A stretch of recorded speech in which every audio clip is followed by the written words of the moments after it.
ካንቺ ሰው ሆኖ ሙሽራ ከጫጉላ እንደወጣ ካንቺ ወጣ። እመቤቴ ማርያም ሆይ ደስ ይበልሽ ብሎ ዮሐንስ አፈወርቅ በድርሳኑ እንዳመሰገነች እኔም አመሰግንሻለሁ። የጠፋ በግ አዳምን የፈለገው ባገኘው ከእውነተኛ እንጨት ጠባቂያችን ክርስቶስ ከአንቺ ተወለደ። እመቤቴ ማርያም ሆይ ደስ ይበልሽ። እግዚአብሔር ወደ እኔ ጣላት የሔዋን ጽኑ የሚጎዳ ማሰሪያው አንቺ የተቆረጠላት እመቤቴ ማርያም ሆይ ደስ ይበልሽ። እግዚአብሔር በብሩ ደመና ተጭኖ መጥቶ በማኅፀንሽ አደረ። እመቤቴ ማርያም ሆይ ደስ ይበልሽ።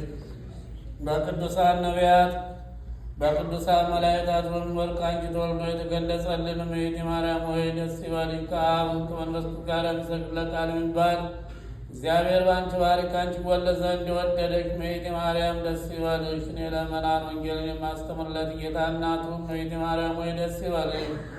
ከወለድሽ በኋላ ማኅተመ ድንግልናሽ እንዳይለወጥ አጥብቆ የጠበቀሽን አማኑኤልን የወለድሽው እመቤቴ ማርያም ሆይ ደስ ይበልሽ። ማኅተመ ድንግልናሽ ሳይለወጥ ንጉሥ ክርስቶስን የወለድሽ እመቤቴ ማርያም ሰላምታ ይገባሻል። ማኅተመ ድንግልናሽ ሳይለወጥ ንጉሥ ክርስቶስን የወለድሽ እመቤቴ ማርያም ሰላምታ ይገባሻል። ልዩ መድኃኒታችን በወለድሽ እናትን አገልጋይን ተብለሻልና እግዚአብሔር ባሪሽ ባሪያት ሕጉ ባለሟልነትን አግኝተሻልና እመቤቴ ማርያም ሆይ ሰላምታ ይገባሻል። እኛ ከምንወደው እሱ ከሚወድ ልጅ ኃጢአታችንን ያስተሰርይ ዘንድ ለምኝልን። ልመናዋ ክብሯ በእኛ ለዘላለም በእውነት ይደርብንና አምላክን የወለደ በድንጋሌ ሥጋ በድንጋሌ ጸና የክብርት እመቤታችን ያደረገች ተአምሬ ነው። የእመቤታችንን ልደቷንና ከትምህርቶቿና ከሰው ሁሉ ይልቅ ፈጽማ እንድትከብር ታውቁ ዘንድ እንነግራችኋለን። የእስራኤል ወገኖች ግን በልቦናቸው ሰይጣን አድሮባቸዋልና ወገናቸውን ሰብስበው የምትረቡት እንደሌለ አታውቁምን?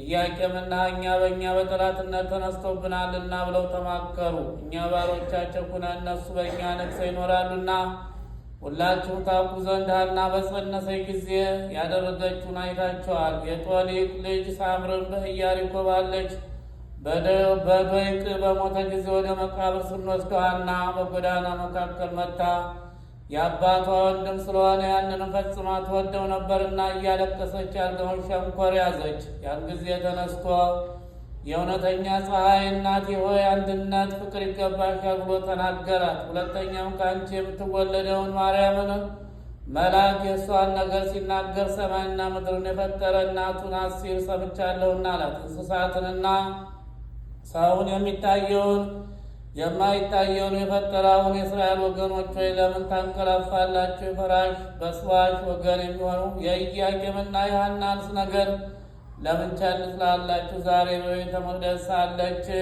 ከእሳቸው ስለተወለደች የእሷን ነገር ሰምታችኋልና ሰምተው እርስ በርሳቸው ሌሊት ወደ ቤተ መቅደስ ሂደን እንግደላት፣ በአገሪቱ እውነት እንደሆነ ሕዝቡን ታሳምጻችኋለች ተባባሉ። በነጋውም በመንፈቀ ሌሊት ተነስተው ወደ ምኵራብ ገቡና ከዚያ መላእክት ሲወጡ ሲወርዱ በአማረና ተነግሮ በማይፈጸም ምስጋና ሲያመሰግኑ አገኙ። ልዩ እግዚአብሔር፣ ልዩ ኃያል፣ ልዩ ሕይወት የማይሞት ድንግል ክብርት ከምትሆን ከእመቤታችን የተወለደ አቤቱ ይቅር በለን። ልዩ እግዚአብሔር፣ ልዩ ኃያል፣ ልዩ ሕይወት የማይሞት በወዳጆቿ በሚኖር በትሑታን የሚመሰገን እያሉ ሲያመሰግኑ አገኙ። ደጃፎቿም ሁሉ እንደሚነድ እሳት ሆነው አገኙ። አይተውም አፍረው ወደ ኋላ ተመለሱ። ልመናዋ ክብሯም በእኛ ለዘላለም በእውነት ይደርብን፣ ሰማነውም በልቦናችን ያሳድርብን። ከእናታችን ቅድስት ድንግል ማርያም በረከቷን ረድኤቷን ጣዕሟን ፍቅሯን በሁላችን ላይ ያሳድርብን። አቡነ ዘበሰማያት እንበል።